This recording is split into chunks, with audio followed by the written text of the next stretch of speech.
আমরা কিন্তু এখানে কোনো গতানুগতিক শিক্ষার্থী আর শিক্ষকদের সম্পর্ক মেনটেন করব না। আমরা যেটা করব সেটা হলো যে বন্ধুত্বপূর্ণ আলাপচারিতামূলক একটা মেথড, এই মেথডটা আমরা এখানে অ্যাপ্লাই করব। কি বলেন Shabnam? Sir, I help you, I shall you overcome. শব্দটা ছাড় নয়, স্যার, সিম্পলি স্যার। বলুন তো স্যার। স্যার স্যার হ্যাঁ শাবনাম, মানে আপনি কিভাবে দেখছেন এই অ্যাপ্রোচটাকে? স্যার ঠিকই কইছেন। মুইও মগো বরিশাল সদরে একটা স্কুল খুলছিলাম, জুত করতে পারি না, বহুত চেষ্টা করছি আই না মোড়ে, কিন্তু আমাদের স্কুলটা প্রথমই এককাল ছাত্রছাত্রীতে ভরিয়ে গেছে, জুত করতে পারবেন, টাকা পয়সা ভালো ইনকাম হয়ে যায়। ঠিক আছে, শুনুন, আমাদের এই কোর্সের প্রথম শিক্ষণীয় ব্যাপার যেটা, সেটা হচ্ছে যে আমরা যখন কথা বলবো সে কথার মধ্যে আঞ্চলিক শব্দের ব্যবহার এবং তার উচ্চারণটাকে আমরা পরিহার করতে সচেষ্ট হব।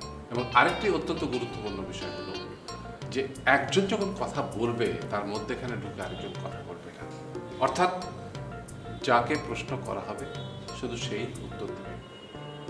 আমরা কিন্তু সবাইকে সুযোগ দেব। স্যার, আপনার প্রথম প্রশ্নের প্রেক্ষিতে বলতে চাই যে আপনার চিন্তাধারাগুলো আমাদের জন্য দিক নির্দেশনা হিসেবে কাজ করবে বলেই আমি বিশ্বাস করি। Thanks miss Shabnam. হ্যাঁ, একটা কথা যে আপনারা আমাকে স্যার সম্বোধন না করে আমার নাম ধরে ডাকবেন।